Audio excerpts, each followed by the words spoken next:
जय हिंद दोस्तों, वंदे मातरम। पश्चिम बंगाल की मुख्यमंत्री ममता बनर्जी के खिलाफ में अब चौतरफा कानूनी हंटर चलने वाला है। ममता बनर्जी ने जिस तरीके से कोयला घोटालेबाजों को बचाने के लिए इन्फोर्समेंट डायरेक्टोरेट की जांच में बाधा डाल करके वो तमाम सबूतों को लेकर के रफू चक्कर हो गई, अब वो ममता के लिए बहुत महंगा पड़ने वाला है।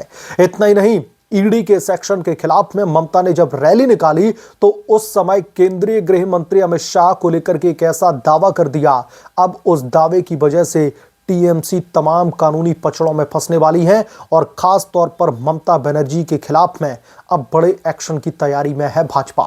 दरअसल केंद्रीय गृह मंत्री अमित शाह और भारतीय जनता पार्टी के कई कद्दावर नेता पहले ही ममता बनर्जी की सरकार पर, उनके मंत्रियों पर, उनके तमाम नेताओं पर कोयला घोटाले तस्करी में शामिल होने का आरोप लगा चुके हैं और यह कार्रवाई भी कोयला घोटाला है उससे रिलेटेड ही थी।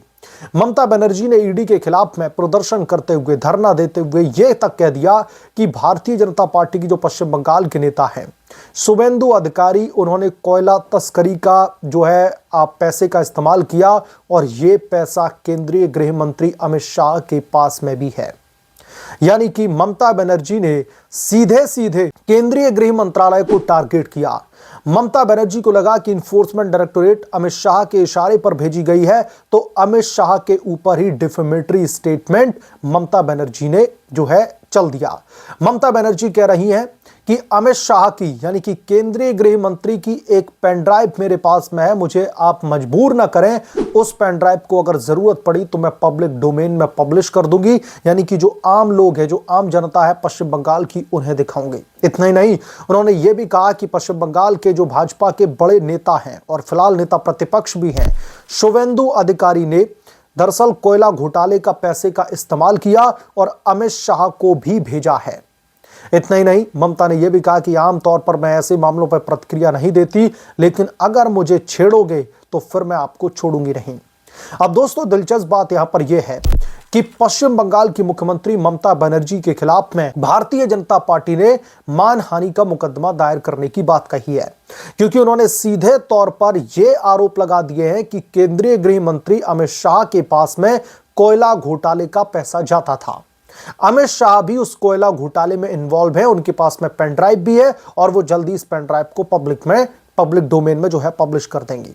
इसके बाद में भारतीय जनता पार्टी का गुस्सा फूटा और पश्चिम बंगाल की मुख्यमंत्री ममता बनर्जी के खिलाफ में मानहानि का मुकदमा दायर करने की बात कही गई है, क्योंकि ममता ने सीधे सीधे केंद्रीय गृह मंत्री के ऊपर इतने गंभीर आरोप मढ़ दिए हैं। ये दोस्तों ममता बनर्जी की बौखलाहट नहीं तो और क्या है। इतना ही नहीं, शुवेंदु अधिकारी को भी ममता बनर्जी ने लपेटे में लेने की कोशिश की और कहा कि शुवेंदु अधिकारी के जरिए ही यह पैसा केंद्र तक जाता था। अब दोस्तों यहां पर एक बात समझने वाली यह भी है कि अभी तक तो ममता दीदी ये कह रही थी कि कोयला घोटाला पश्चिम बंगाल में हुआ ही नहीं। कोयला घोटाला क्या होता है ये मुख्यमंत्री ममता बनर्जी जानती भी नहीं है, लेकिन अब भले ही उन्होंने भारतीय जनता पार्टी के ऊपर आरोप लगाए, भले ही उन्होंने शुवेंदु अधिकारी को टारगेट करने की कोशिश की, केंद्रीय गृह मंत्री अमित शाह को टारगेट करने की कोशिश की, लेकिन कहीं ना कहीं अब एक्सेप्टेंस ममता बनर्जी की दिखाई दी है कि पश्चिम बंगाल में कोयला घोटाला बड़े पैमाने पर हुआ है और इसमें बड़े बड़े लोग इन्वॉल्व हैं। तो फिर यहां पर सवाल यह उठता है कि जब ममता बनर्जी अच्छी तरीके से जानते हैं कि पश्चिम बंगाल में कोयला घोटाले को अंजाम दिया गया है, तो जब कोयला घोटाले को अंजाम दिया गया है तो पश्चिम बंगाल में सरकार किसकी है? तृणमूल कांग्रेस। तो फिर ये सब कुछ जो खनन वगैरह जो भी है, सारे के सारे मंत्रालय किसके पास में? ममता बनर्जी के पास में। तो जाहिर सी बात है कि ममता बनर्जी के ही नेताओं ने इस घोटाले को अंजाम दिया है। ममता बनर्जी के नेताओं ने, हो सकता है ममता दीदी भी इसमें इन्वॉल्व हो, क्योंकि जिस तरीके से मुख्यमंत्री आवास को छोड़ करके वो भागे भागे आईपैक के दफ्तर में पहुंचती हैं, आईपैक के जो मुखिया हैं प्रतीक जैन, उनके घर पर पहुंचती हैं और हरे रंग की फाइलों को लेकर के रफू चक्कर हो जाती हैं। तो ममता बनर्जी अब चौतरफा गिरती हुई दिखाई दे रही है और सबसे बड़ा और ताजा विवाद इस मामले में दोस्तों अब यह उठ खड़ा हो गया है कि ममता बनर्जी ने आखिरकार केंद्रीय गृह मंत्री अमित शाह के ऊपर इस तरीके की बेहूदगी भरी टिप्पणी क्यों की। ममता बनर्जी को यह लगा कि अमित शाह ने ही भेजी है ईडी की टीम उनके खिलाफ में जांच करने के लिए। तो जब ममता बनर्जी ये खुद एक्सेप्ट करते हैं कि कोयला घोटाला हुआ है, तो फिर क्यों नहीं कोयला घोटाले की ईडी को जांच करने दी? क्यों नहीं इन्फोर्समेंट डायरेक्टोरेट को इंडिपेंडेंट जांच करने दी, जहां पर कोयला घोटाले, कोयला तस्करों को सलाखों के पीछे लेकर के जाया जाता? क्या ममता बनर्जी को इस बात का आभास हो चुका है कि उनके तमाम कुकर्मों के कच्चे चिट्ठे उन्हीं तमाम फाइलों में मौजूद थे जो ममता बनर्जी लेकर के भागी हैं? ममता बनर्जी की यह बौखलाहट और ममता बनर्जी का यह एक्शन यह दिखाता है कि कोयला घोटाले में सिर्फ ममता बनर्जी के नेता नहीं, ममता बनर्जी की भी एक बड़ी भूमिका हो सकती है, क्योंकि actions speak louder than words. ये सीधे सीधे ममता बनर्जी के जो एक्शंस हैं वो साफ तौर पर यह बता रहे हैं कि दाल में कुछ काला नहीं, बल्कि पूरी की पूरी दाल काली है। इसलिए ममता भागी थी और ईडी की इस जांच की मुखालफत करने के लिए ममता बनर्जी सड़कों पर उतरती हैं और सड़कों पर उतर करके वही अपने पुराने राग अलापने लगती हैं।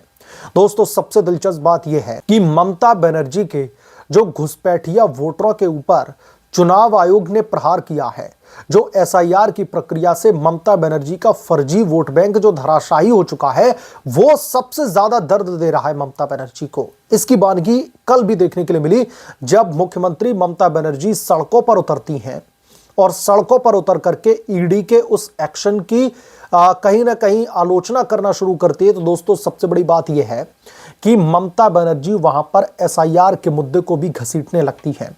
अब यहां पर एसआईआर की कोई बात नहीं थी, एसआईआर के बारे में यहां पर बात ही नहीं होनी चाहिए थी, लेकिन ममता कह रही हैं कि पहले मुझे एसआईआर से डराया गया, जब मैं एसआईआर से नहीं डरी तो फिर ईडी को भेज दिया गया जांच के लिए, और ईडी को भेज करके कोयला घोटाले के नाम पर हमारी जो तमाम पॉलिटिकल स्ट्रेटजीज हैं, जो हमारी तमाम चुनावी रणनीति उन तमाम डॉक्यूमेंट में डॉक्यूमेंटेड हैं, उन डॉक्यूमेंट को चुराने की कोशिश कर रही है भारतीय जनता पार्टी। अब यहां पर दोस्तों दिलचस्प बात यह है कि ममता बनर्जी ये कह रही हैं कि पहले मुझे एसआईआर से डराने की कोशिश की गई, मैं उससे डरी नहीं।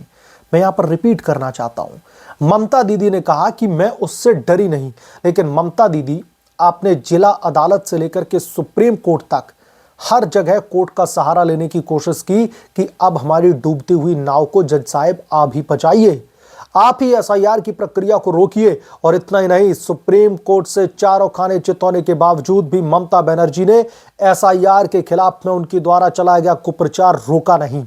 बीएलओज को धमकाया गया, फर्जी वोटरों के नाम डालने की कोशिश की गई। इस बाबत चुनाव आयोग की तरफ से बड़ा एक्शन लेते हुए अधिकारी का निलंबन भी करवाया गया था और अधिकारी के खिलाफ में अभी तक ममता की पुलिस ने और ममता की सरकार ने कार्रवाई नहीं की। यह क्या दर्शाता है? आप एसआईआर से डरी नहीं है, आप दरअसल अपनी सत्ता खोने से डर रही हैं। आपका जो चुनाव आयोग ने एसआईआर की प्रक्रिया को कंडक्ट करवा के आपका जो घुसपैठिया वोट बैंक है उसको कहीं ना कहीं ठिकाने लगा दिया है, आप उसकी वजह से बुरी तरीके से बौखलाई हुई हैं। और इसी बौखलाहट में ईडी के इस एक्शन के बीच में सबूतों को टेम्पर करने के लिए पहुंच जाती हैं, सबूतों को उनके हाथ से छीन करके ममता बनर्जी भाग जाती हैं।